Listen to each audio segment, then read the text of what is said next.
You don't forget the sound a military base makes at night. Not the hum of generators, not the echo of boots on concrete, not the quiet conversations carried by desert wind, but the feeling, the pressure that something is always about to happen. Coronado, California. Home of the U.S. Navy SEALs. A place where the difference between respect and humiliation can be a single breath. A place where every shadow has a story. And on one cold November night, Lieutenant Aria Hale became one of those stories. She didn't choose it, they forced it on her, and in the quiet seconds before everything shattered, before bones snapped, before 282 SEALs stood frozen in disbelief, she remembered three things: her father's voice, her mother's warnings, and her own promise, whispered years ago under a rain-soaked flag: never kneel, not to fear, not to cruelty, not to anyone. Lieutenant Aria Hale had been on Coronado less than 6 months, 28 years old, 5'5", former naval intelligence officer, transferred to a joint program task force overseeing internal discipline, ethics, and operational oversight, a position that many SEALs considered hostile to their culture, not because of her, but because she represented accountability, and accountability to some felt like a threat.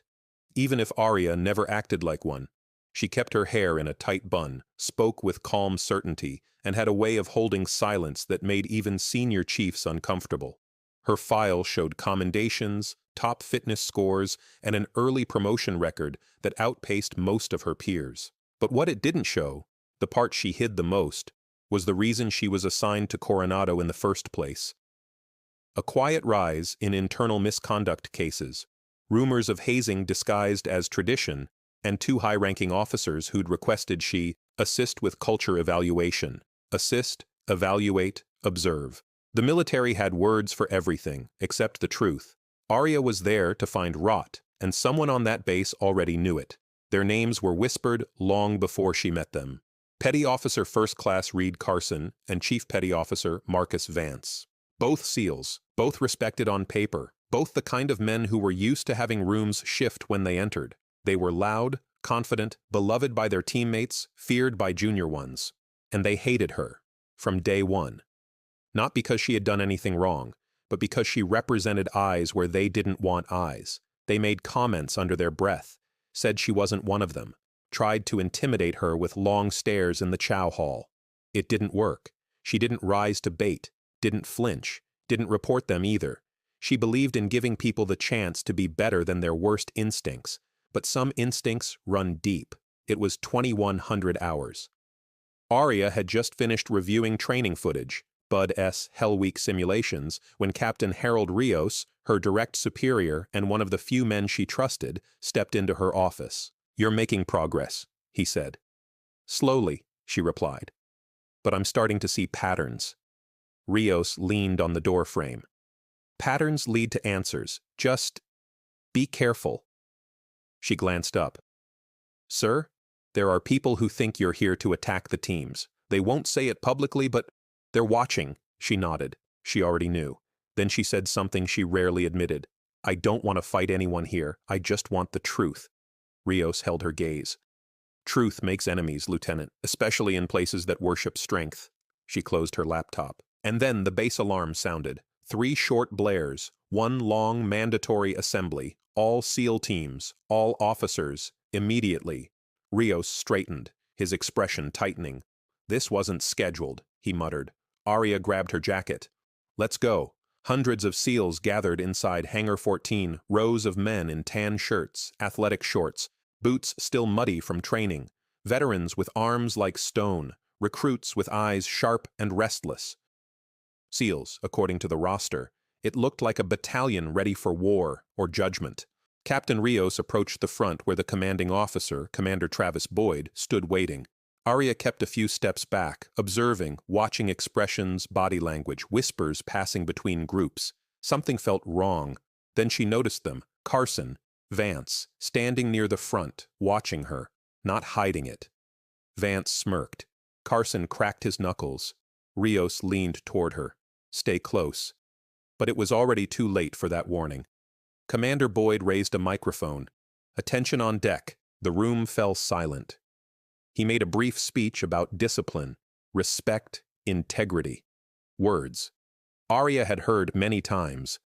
But then he added, "It has come to my attention that an officer on this base believes she has authority over SEAL teams, that she can interfere, that she can treat warriors like criminals." Her heart stopped. SEALs shifted, murmurs spread. Boyd wasn't looking at the crowd. He was looking at her. "This officer," he continued, "needs to understand her place within our structure." Rios stepped forward sharply. "Commander, stand down, Captain." Rios froze. Boyd stared at Aria like she was something he wanted to step on. "In fact," he said, "I think a demonstration is in order." A heavy silence fell, and Carson stepped forward. Vance stepped forward. They were not smiling now. They were staging something, and Boyd was about to allow it. Carson's voice echoed through the hangar. "Lieutenant Hale." She didn't answer. Vance added, louder, "Come forward." Rios moved defensively. "She's not participating in whatever this is." Boyd cut him off.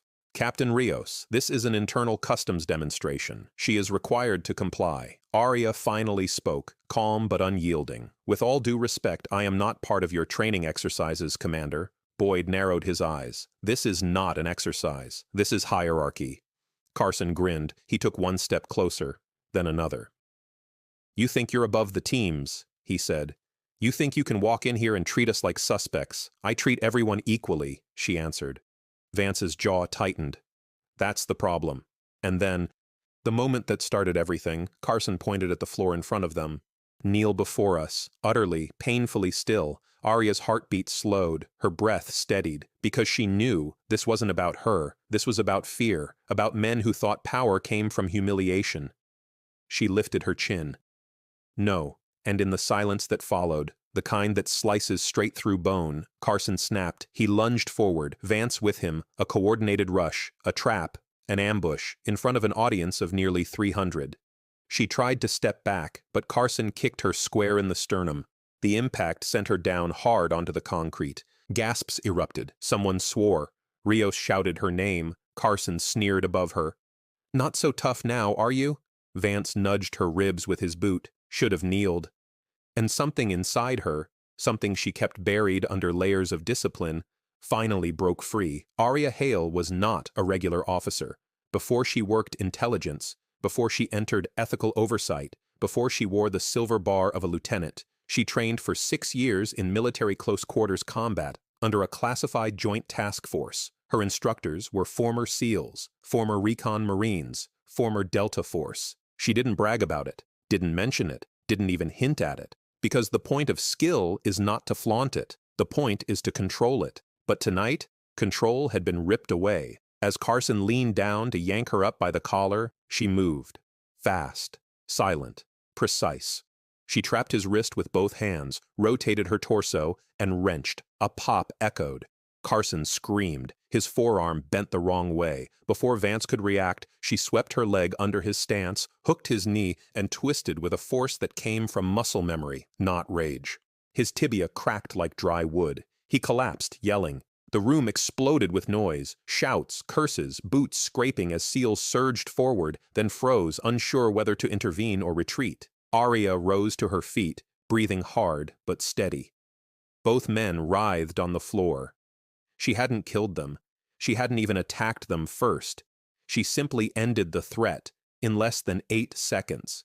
Never in SEAL team history had something like this happened. A single officer, smaller, quiet, underestimated, had just put down 2 of their toughest men in front of the entire community. No theatrics, no rage, just controlled surgical efficiency. A2. Elite warriors watched. Not one moved, not one spoke, not one laughed, because what they'd seen wasn't disrespect. It was discipline. Carson groaned. Vance tried to crawl. Aria didn't look at them. She looked at Commander Boyd. "Sir," she said, her voice steady. "You ordered a demonstration. I complied." Boyd's face had gone pale. Rios stepped between them. "This assembly is over," he barked. "Medical, get in here!" But Aria wasn't done. "Commander Boyd," she said loudly, loud enough for every SEAL in the hangar, "I will be filing a full report on this incident. including your authorization of an unlawful, coercive action against an officer. Carson spat blood.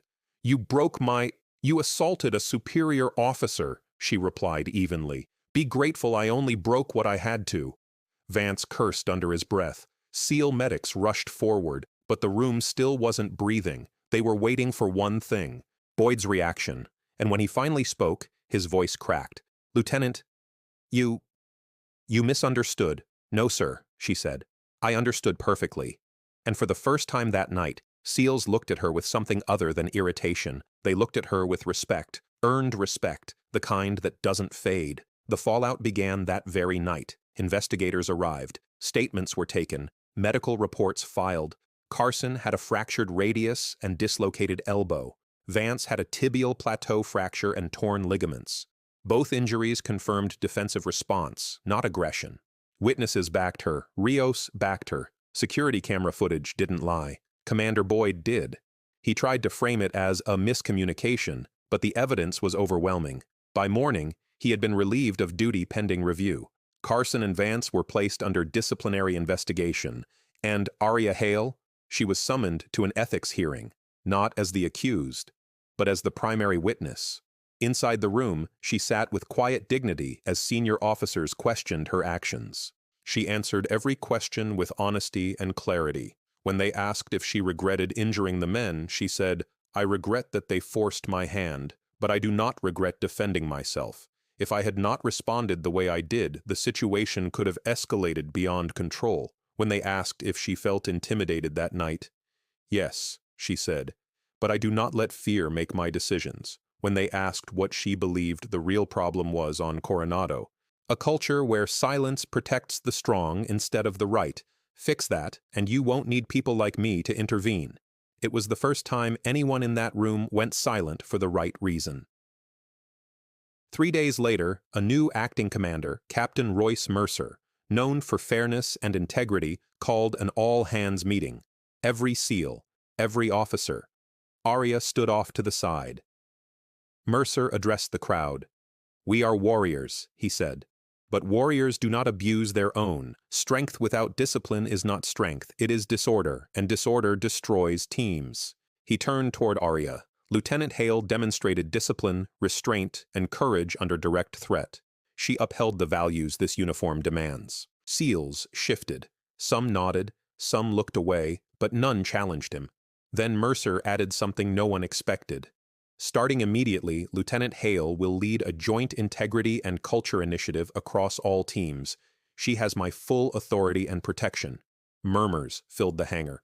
Rios gave her a proud, quiet smile, and Captain Mercer finished, if any of you still believe respect is earned through intimidation, consider this your wake-up call. She didn't kneel, and neither will this command. That night, Aria walked the shoreline alone. Waves crashed softly. Moonlight shimmered on the water. The base lights glowed behind her. She felt exhausted, not from the fight, but from everything that had led up to it. She thought about Carson and Vance, their anger, their fear, the culture they grew inside. She didn't hate them. She hated what shaped them, what shaped all of them. She had a choice now. Transfer out, start fresh somewhere safer, or stay. Help rebuild a place that had nearly broken itself. The decision didn't take long. She wasn't done here, not because she wanted revenge, not because she wanted recognition, but because she wanted justice. Real justice, not the kind written in handbooks, the kind lived through actions, and she knew change never came from leaving. Change came from staying. So she whispered to the waves, I'm not afraid, and I'm not done. Then she walked back toward the lights of Coronado, toward the place where everything had broken, and where she would help rebuild it. Months passed, investigations concluded, disciplinary actions were taken. Carson and Vance underwent rehabilitation, not just physical, but behavioral. Some SEALs still resented Aria, but many more quietly respected her. In training fields, in chow halls, in hallways where silence carried more weight than words, they called her Iron Hale, a nickname she never encouraged, but never objected to either. But the moment that stayed in every SEAL's mind wasn't the breaks. It was the moment she stood back up after being kicked down. No anger, no fear, no theatrics, just strength. Real strength. the kind the teams were supposed to stand for, and as time passed, the hangar incident became not a scandal, but a lesson, one captured in a single sentence repeated by instructors to new recruits: never demand someone kneel to you, because one day you'll meet someone who doesn't. Strength is not measured by how many people you can force to kneel, but by how many people stand taller because you refuse to.